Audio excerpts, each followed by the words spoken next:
I need to get this off my chest because if I don't, I might just explode. I built a system that saved my company millions, literally millions. And now my manager's standing in front of the promotion I was promised, smiling like it was his genius all along. If you've ever worked hard only to watch someone else take credit, you'll understand why I can't just let this go. And if this story finds you, wherever you are, stay with me until the end. You won't regret it. I'm not flashy. I'm not the person who stands in front of a boardroom, waving their hands around and throwing buzzwords like synergy or scalable transformation. I'm the one who sits in the corner, quietly fixing the messes no one wants to admit exist. My comfort zone is log files at 2 a.m., dashboards with 100 blinking alerts, and spreadsheets so dense they look like encrypted code. That's me, invisible, quiet, and apparently easy to exploit. It started with a problem that everyone knew existed, but nobody wanted to touch. Our department was bleeding money, missed deadlines, penalties from clients, endless hours lost to duplicated tasks. Everyone complained. Nobody solved it. Until me. I didn't even plan on becoming a hero. I just couldn't stand watching us sink while the managers argued about who should own the initiative. So I started small. At first, it was just a script I wrote one weekend. A little automation to reconcile mismatched entries between two systems that never played nicely together. That script alone caught errors worth tens of thousands. Nobody noticed. Or rather, they noticed the problems disappearing, but they didn't bother asking why. That was fine by me. I wasn't doing it for recognition, but then one script turned into a small platform. Then a platform turned into a system. Soon I had built an entire framework, something that not only patched holes, but anticipated failures before they happened. By the end of the quarter, our unexpected penalties were down 60%. By the next quarter, nearly gone. Clients were suddenly praising us for our reliability. Senior leadership couldn't stop bragging about our unprecedented efficiency gains. And my manager, he smiled, nodded, and said things like, "This is the culture of excellence I've been building." He didn't write a single line. He didn't fix a single bug. But he did something else. He started polishing up presentations. My graphs, my charts, my results, scrubbed clean of my name and packaged with his. The promotion had been hinted at for months. HR had told me to prepare my leadership case. I had emails from my director praising the system, telling me this was game-changing. My teammates joked that I had to have the title before the year was up. I didn't laugh. I believed it. Then came the invite, a calendar block from my manager titled Efficiency Review, Department-Wide, Mandatory, Executive Audience. He didn't ask me to present. He didn't even CC me on the prep materials. But when I peeked at the deck, my work was there. Every line, every diagram, every result, stripped of context, polished with his talking points, and stamped with his name. That's when I realized he wasn't just going to take credit for my work. He was going to ride it straight into the promotion that should have been mine. And that's when something inside me snapped. People sometimes think system means some giant, flashy piece of enterprise software with a logo and a licensing fee the size of a house. What I built wasn't that.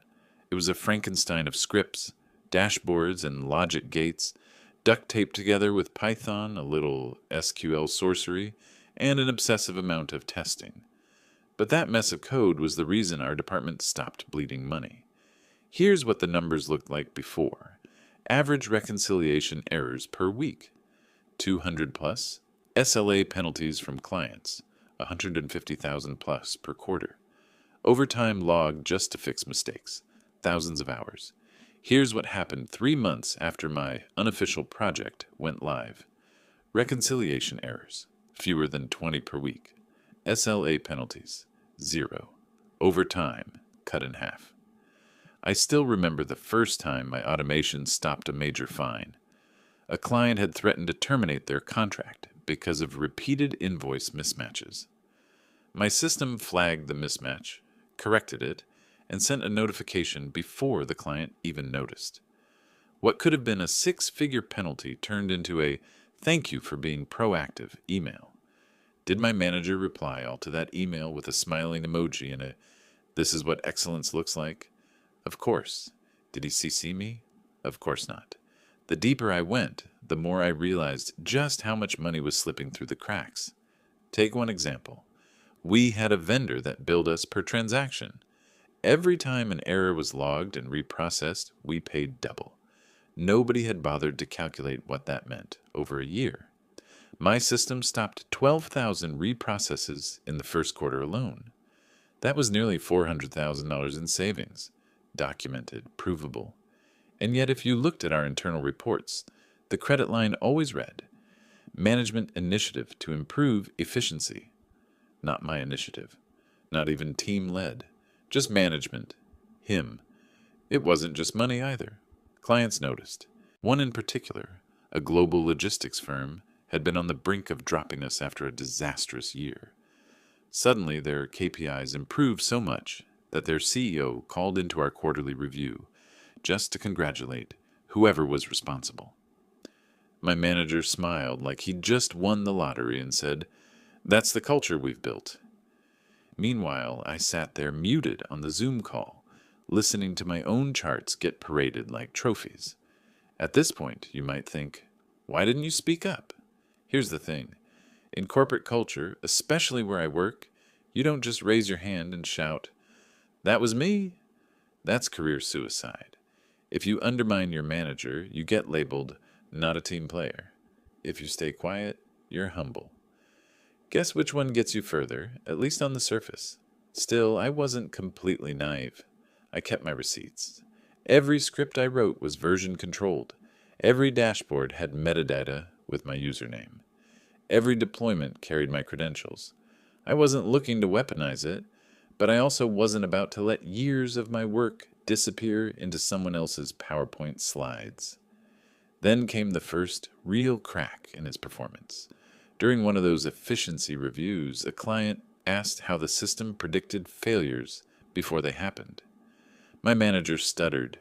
He bluffed something about predictive modeling and leveraging machine learning, which was hilarious because my solution was literally just smart timestamp checks and error pattern recognition. The client nodded politely, but I caught the flicker of doubt. For the first time, someone suspected he didn't know what he was talking about. The irony? I had documented everything. I had written internal guides so clear that even a junior analyst could run with them, but he had never once opened them. To him, documentation was optional, until someone asked him to explain it. By then, the whispers about my promotion were louder. HR had even scheduled me for a leadership development workshop. My coworkers joked about me needing a corner office playlist. And through it all, my manager smiled that politician smile, slapped me on the back, and said things like, "We're building your brand here. Just be patient." I didn't realize until later that what he really meant was, "We're building my brand using your work." The turning point came when procurement circulated a draft deck for the upcoming board meeting. I wasn't supposed to see it, but a friendly analyst sent it my way with a message. "You should know they're using your charts." I opened the deck.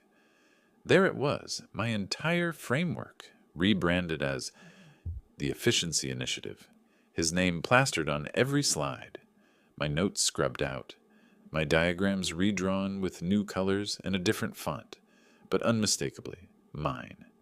The kicker? A section titled Future Improvements, with bullet points lifted word for word from an internal email I'd sent him weeks before. That was the moment I stopped hoping he'd do the right thing. That was the moment I knew this wasn't just about a promotion. It was about survival. If he managed to sell my work as his own to the board, I wouldn't just lose the promotion. I'd lose the recognition that could carry me anywhere else. I'd be invisible, disposable, forgotten, and I don't do disposable. So I started planning.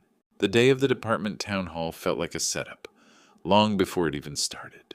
The calendar invite had the kind of vague title managers love, process review and efficiency alignment. That's corporate speak for somebody's getting thrown under the bus.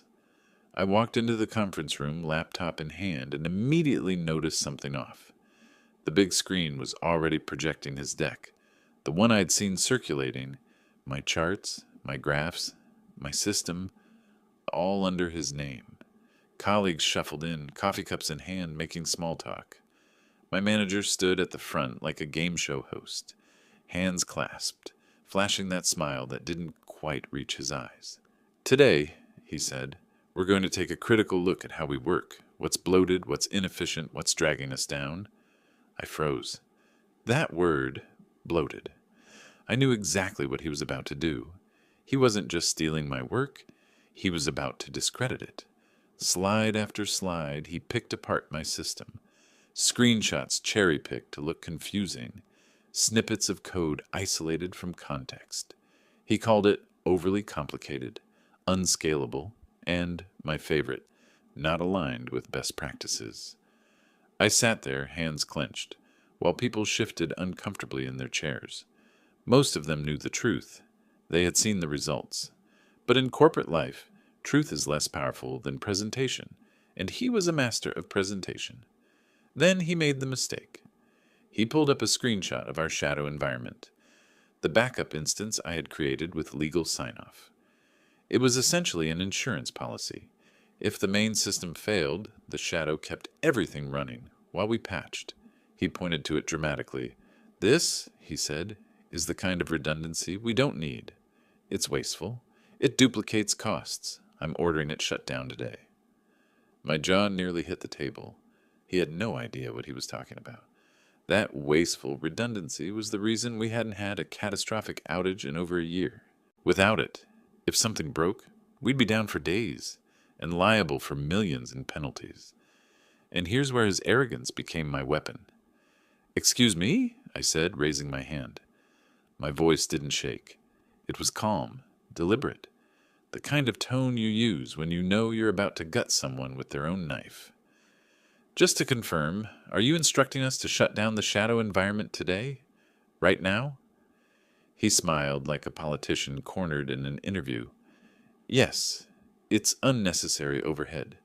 Effective immediately." "Noted," I said, and typed a line into my laptop. I time-stamped the instruction, tagged it with his name, and saved it into the compliance folder. Everyone saw me do it. Silence spread across the room like a stain. Because here's the thing. We work in a regulated industry. Every system change has to be logged. Every order has to have a paper trail. And I had just created one, tying his reckless directive directly to his name. He realized too late what he'd done. His smile flickered. He moved on quickly, trying to bury the moment under more buzzwords. But the damage was done. Several colleagues were side-eyeing each other. A couple even glanced at me, eyebrows raised like, did he really just say that out loud? The meeting wrapped up with polite applause. He looked triumphant, but his eyes darted toward me as people filed out. He knew I had receipts. He just didn't know what I was planning to do with them. Afterward, one of the senior analysts pulled me aside. "That was insane," she whispered. "If he actually shuts down that shadow environment, we're screwed." I nodded. "Don't worry," I said. "I've got it covered." And I did. Not by fighting him head-on. Not yet. No, I let him have his little public victory. Let him think he'd humiliated me, that he'd buried my work under his narrative of efficiency. Meanwhile, I was building something else, a timeline, a story backed by data, documentation, and witnesses, the kind of airtight record that no amount of smiling or PowerPoint polishing could erase. Because if he wanted a war over credit, he was about to find out what happens when you try to erase the one person who actually knows how the machine works. And deep down, he must have sensed it. Because for the first time since this whole charade began, he didn't look smug when he left the room. He looked nervous. Good. He should be. The town hall ended on a sour note, but the fallout didn't hit me until hours later. By the time I got back to my desk, my inbox was already buzzing. Half the emails were colleagues quietly thanking me for pushing back. The other half were system alerts. because my manager had followed through. He'd actually authorized the shutdown of the shadow environment. I stared at the notification, disbelief turning to anger. One click and years of safety nets vanished. If a single component failed, we'd be blind. And not the kind of blind you fix in an afternoon. This was the kind of blind that takes entire teams down with it, drags clients into chaos, and costs millions. I documented everything. Screenshots of the shutdown order, logs with his credentials, a time-stamped record of the exact moment the redundancy died. Every receipt neatly packaged, stored in compliance folders he couldn't touch. Then my phone rang.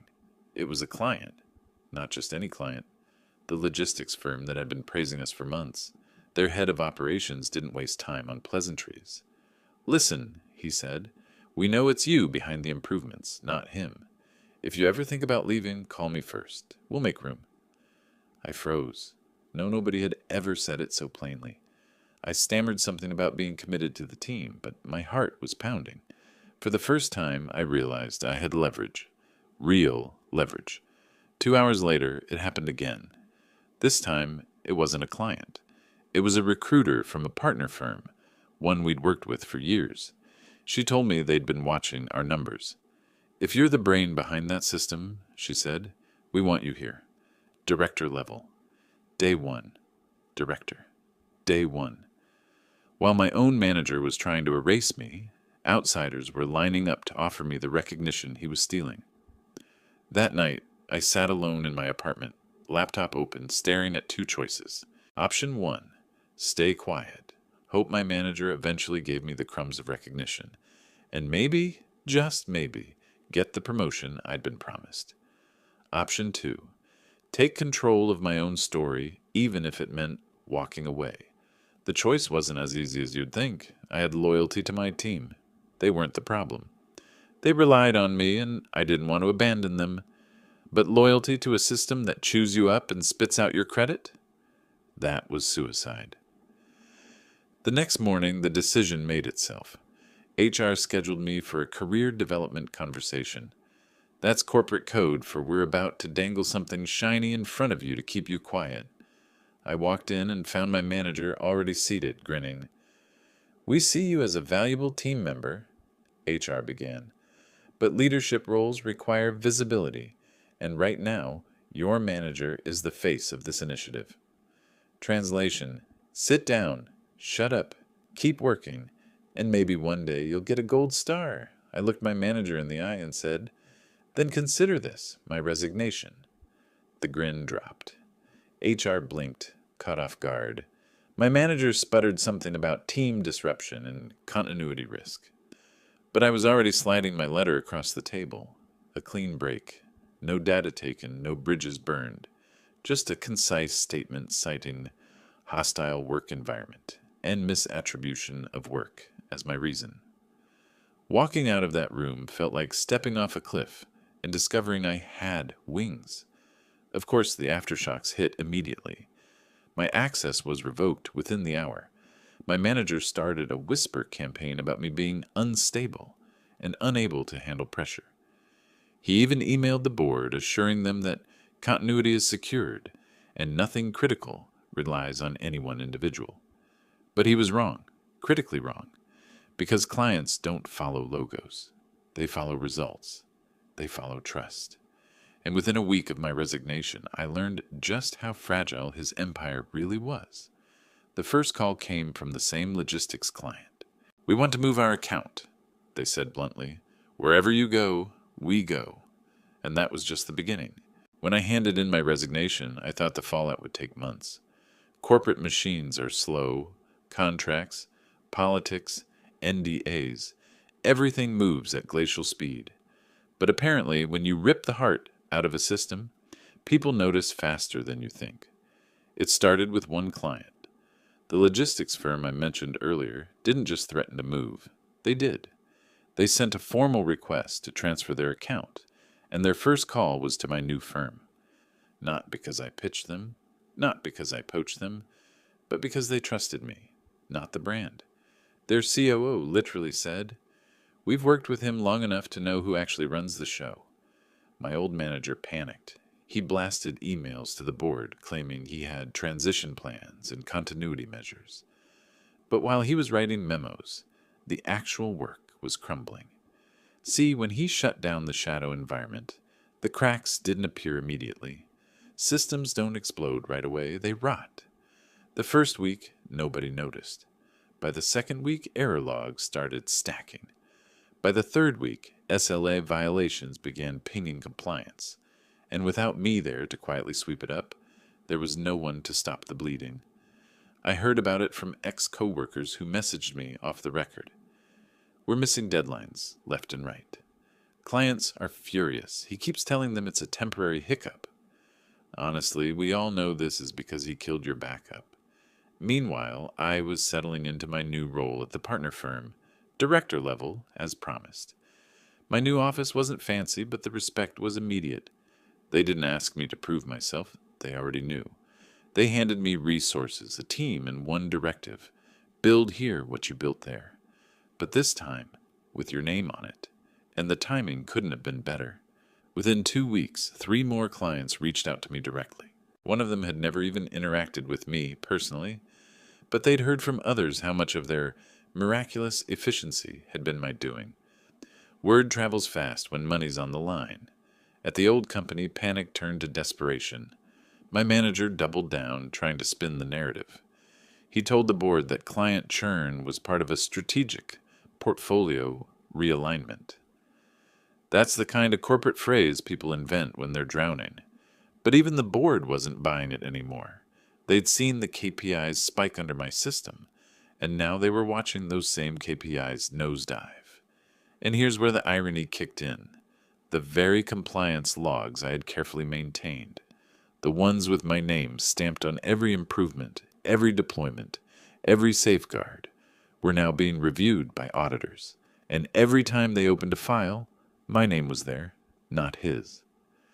Back at my new firm, things moved fast. I didn't have to fight for budget.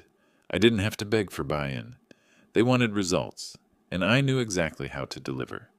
In fact, I was able to roll out a better version of my system within weeks, cleaner, faster, and unshackled from my old manager's constant meddling. Clients noticed. In calls, they praised how seamless the transition was. One even said, "It's like we upgraded to premium service." That stung for my old company because it highlighted the truth. I was the service.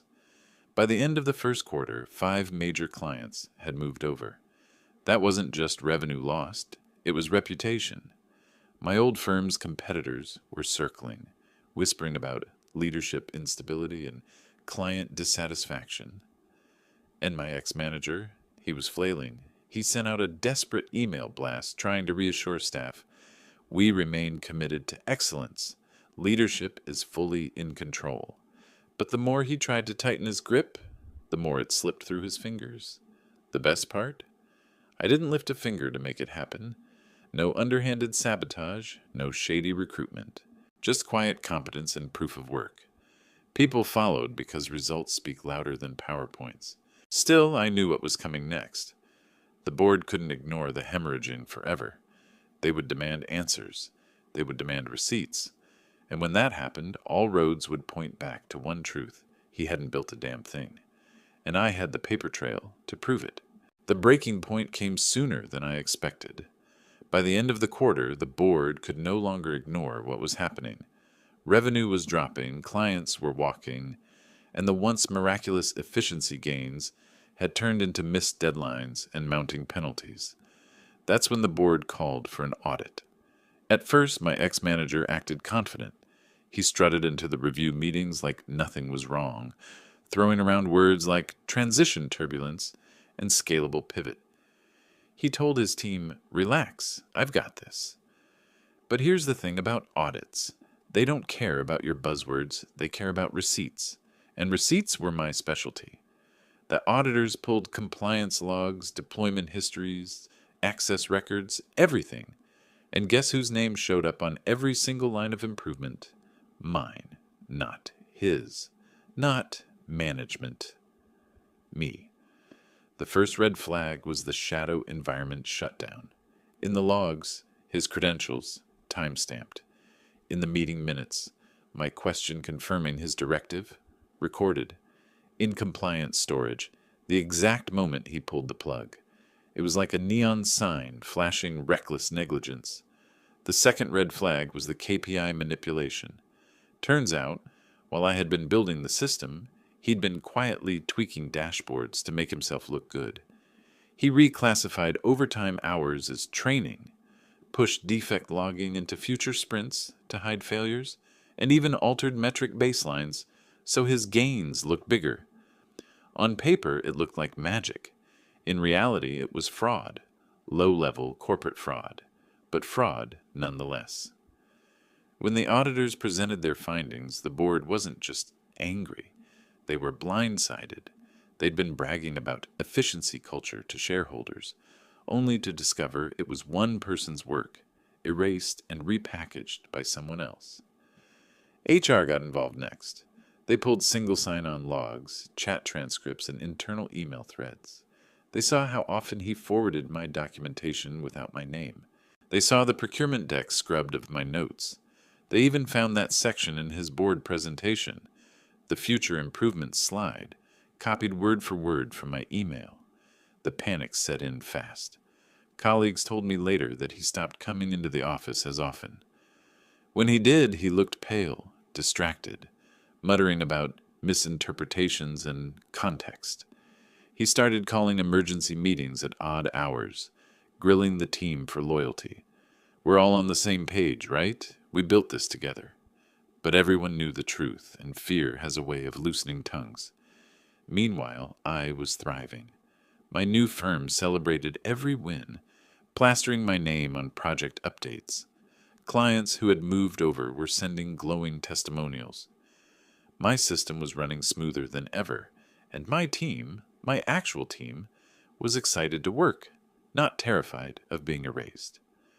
One night, I got a message from a former colleague. They're auditing him tomorrow. They have everything. It's over. I didn't celebrate, not yet. I'd learned enough to know corporate takedowns aren't fireworks. They're slow implosions. But part of me relished the irony. The very logs and receipts he tried to bury me under were now burying him. By the end of the week, whispers became headlines inside the company. Leadership under review. Promotion pause pending investigation. Emails with his signature were suddenly being sent by interim operations. And that's when I realized the revenge I wanted wasn't about shouting or suing or even proving him wrong in front of everyone. The real revenge was watching him implode under the weight of his own lies. And the best part? I hadn't done a thing. I just told the truth, one timestamp at a time. The beauty of corporate revenge is that you don't have to swing the hammer yourself. You just leave the nails where they are, and the person who wronged you trips on them. By the time the audit wrapped, the story was crystal clear. The efficiency culture he bragged about wasn't his at all. The savings, the uptime, the glowing client feedback, it was all tied to my work. And the second I left, the second he shut down my safeguards, the facade collapsed. The board had no choice. His promotion was suspended indefinitely, pending further review. HR flagged his KPI tampering as misconduct. Legal started sniffing around, worried that some of his data management practices might cross into regulatory violations. Suddenly, the man who thought he was untouchable was being walked into conference rooms with lawyers, not executives. And me? I didn't lift a finger. While he drowned in paperwork and investigations, I was thriving at my new firm. My system wasn't just functional anymore. It was evolving. With proper resources, I streamlined it, scaled it, and hardened it into something bulletproof. And this time, every document, every deployment, every presentation had my name on it. No one could erase me anymore. Clients noticed. They didn't just move over quietly, they made noise. Press releases, glowing references, strategic partnership announcements.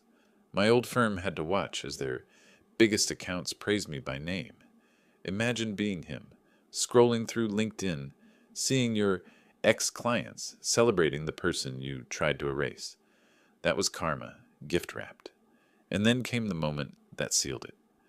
My new firm submitted a proposal for a massive RFP, one that my old company had been banking on to recover. It wasn't even a fair fight. We had the results, the testimonials, the system. They had chaos, turnover, and a manager under investigation. When the results came back, we won the contract. Not just won it, we crushed them. The irony? Part of the RFP required bidders to outline their workflow systems. I presented mine. Clean, transparent, provable. They didn't stand a chance. Here's the kicker. A month later, my old company reached out. Not to me directly, of course. They tried to keep it professional. But through procurement channels, they inquired about licensing access to the very system I had built. The system they'd tried to bury. The system my ex-manager called bloated and wasteful. Now they were desperate to rent it, and I didn't even need to be petty. The numbers spoke for themselves. They signed the deal, paying market rates for something they could have had for free if they'd just given me the recognition I deserved. Meanwhile, my ex-manager's fall was complete. His promotion was officially revoked. HR slapped him with a formal reprimand.